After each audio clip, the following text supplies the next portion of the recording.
Bonjour, bonjour à toutes et à tous, bienvenue sur le plateau du temps de parole. Un temps de parole un peu particulier aujourd'hui. Non, nous ne sommes pas en direct, nous sommes ici au Caribou Hôtel avec Jean-Pierre Servel. Alors c'est qui Jean-Pierre Servel? On va lui poser la question évidemment, c'est le grand patron de la Grande Loge Nationale de France, il est avec nous. Française. Française. Grande Loge Nationale Française. Grande Loge Nationale Française. Il est avec nous. Bonjour. Bonjour. Merci d'avoir accepté notre invitation. Comment je dois vous appeler? Grand maître, mon père, Jean-Pierre? Jean-Pierre si vous voulez, ça ne me gêne pas du tout. Qu'est-ce qui nous vaut l'honneur de votre visite sur notre territoire? Eh bien d'abord, ce sont de beaux territoires, un peu éloignés de Paris, mais très près de nos cœurs. Donc je suis venu voir mes frères ici à Mayotte. Et puis deux raisons particulières. L'installation du grand maître provincial, la Réunion Mayotte, c'est le nom de la province ici dans l'océan Indien, Réunion Mayotte. Et la création d'une nouvelle loge également à Mayotte. Alors c'est quoi une loge? Nous on connaît les loges mais en télévision, pour le maquillage ça n'a rien à voir. Il n'y a pas de point commun me semble-t-il. On ne se maquille pas avant les tenues. Une loge c'est une réunion d'hommes qui a décidé dans un travail collectif de s'améliorer et d'acquérir peut-être quelques éléments de spiritualité qui font défaut dans la vie de tous les jours. La vie de tous les jours est faite de laideur, de mesquinerie, de jalousie, de méchanceté. Et dans la loge, on retrouve le soir une unité, une sérénité, une forme de beauté aussi dans la réunion des frères. C'est un peu ce qu'on retrouve dans la religion d'une manière générale. Certains peuvent trouver dans la religion ce que nous cherchons nous-mêmes en maçonnerie. Et d'ailleurs, certains de nos frères pratiquent très sérieusement également une religion, mais la maçonnerie est quelque chose de différent. Ce n'est pas une religion, il n'y a aucun dogme, il y a toutes les religions sont acceptées dans la maçonnerie? À la Grande Loge Nationale Française, c'est une de nos spécificités. Nous n'initions que des croyants. Croyants en Dieu, quelle que soit la religion, évidemment. Une religion du livre, mais quelle que soit la religion, nous initions des chrétiens, nous initions des juifs, nous initions des musulmans. Moi-même, je suis parrain de plusieurs frères qui n'ont pas la même religion que moi, et c'est ça qui est extraordinaire d'ailleurs, c'est que nous arrivons à dépasser ce que les religions souvent fomentent comme querelle entre elles. On essaie d'être au-dessus des religions. Alors dans la maçonnerie, il y a ce qu'on appelle, arrêtez-moi si je me trompe, le grand maître, le grand architecte de l'univers. Le grand architecte de l'univers. Donc le grand architecte de l'univers, c'est celui qui aurait créé l'univers, grosso modo. Est-ce que le grand architecte de l'univers est au-dessus des dieux? Est-ce qu'il est au-dessus d'Allah par exemple? Non, il n'est pas au-dessus. Pour un musulman, le grand architecte de l'univers, c'est Allah. Pour moi, c'est le Dieu des chrétiens. Mais tout ceci n'affecte en rien ensuite le bonheur que nous avons d'être ensemble, parce que souvent les religions s'opposent alors que nous essayons, nous, d'éviter précisément cette séparation entre les hommes. Et d'ailleurs, tout en exigeant, c'est paradoxal peut-être, mais tout en exigeant la croyance en Dieu, on ne parle plus ensuite en loge de religion, ni de politique d'ailleurs, parce que c'est ce qui divise les hommes. Alors ni de politique, et pourtant vous êtes souvent en contact de personnalités importantes. On dit souvent que les francs-maçons sont influents dans la vie économique, mais aussi politique. Bon, c'est peut-être pas un homme politique, le préfet, mais encore que, on peut se poser la question parfois. Mais vous l'avez rencontré, vous l'avez prévu que vous le rencontriez, le préfet de Mayotte? Oui, je l'ai rencontré, mais tout simplement par respect pour les institutions de la République. Lorsque je me déplace, en général, je rencontre les personnalités locales, mais c'est pas dans un souci d'influence politique, absolument pas. Ça nous intéresse, qu'est-ce que vous êtes dit? On a parlé des problèmes spécifiques de Mayotte. C'était pas maçonnique notre discussion. C'est quoi les problèmes spécifiques de Mayotte?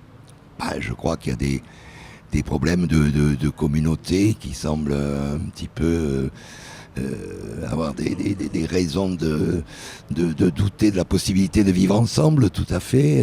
C'est vrai que j'ai découvert des problèmes qui me paraissent préoccupants. Alors, comment ça se passe quand, je sais pas comment on dit, quand vous êtes en réunion en tenue et que vous discutez entre vous de certaines idées, certains sujets, est-ce que déjà je sais pas si on a le droit de le dire comme ça, mais est-ce que déjà vous fendez la poire quand vous êtes entre vous, ou c'est quelque chose de très sérieux, très strict, mais est-ce que vous rigolez? Il ne faut pas, opposer la rigueur et la joie de vivre. On est rigoureux dans nos travaux, on travaille à partir de rituels, il y a des règles de prise de parole assez strictes, mais on est heureux ensemble et donc il arrive que l'on rit bien sûr. Pourquoi cela nous serait-il interdit Les femmes, est-ce qu'il y a des femmes? Alors on ne sait pas, mais est-ce qu'il y a des femmes, oui ou non, chez les francs-maçons, notamment chez vous? Nous, chez nous, non, puisque...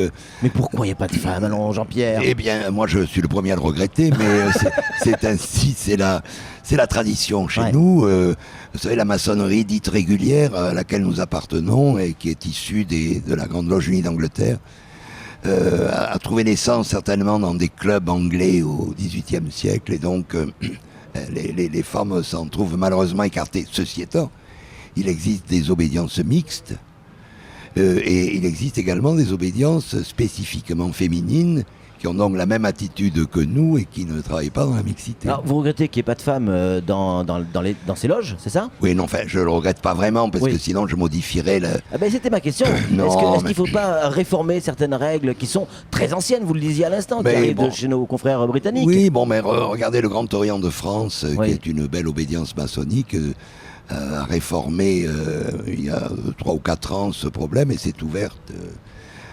L'obédience est ouverte aux femmes, peut-être qu'un jour on le fera aussi, mais ça m'étonnerait parce qu'on se couperait de la maçonnerie dite régulière qui représente quand même 95% des maçons de la planète et plus de 200 obédiences, donc on s'en couperait, on couperait nos liens. Est-ce que vous vous rencontrez entre différents francs-maçons qui ne sont pas de la même obédience? Bien sûr, moi j'ai les meilleurs rapports avec le grand maître du Grand Orient de France, le grand maître de la Grande Loge de France, la grande maîtresse... Il n'y a pas de concurrence là, vous ne tirez pas la bourre? Mais non. Un petit peu des fois comme ça? Non, mais on a eu des périodes de froid Ouais.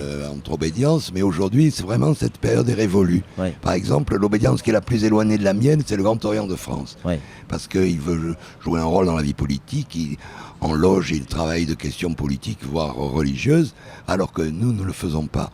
Mais malgré ces différences, nous nous rencontrons, nous avons organisé des colloques communs, les rencontres Lafayette, et nous avons les meilleures relations.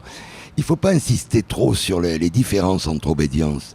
Il y en a, mais je ne dirais pas que nous suivons un chemin plus lumineux que les autres. Nous suivons des chemins différents, mais il y a un fond commun à toutes les obédiences, c'est l'éthique. C'est-à-dire des valeurs de solidarité, des valeurs de respect de l'autre, de la dignité humaine, de tolérance.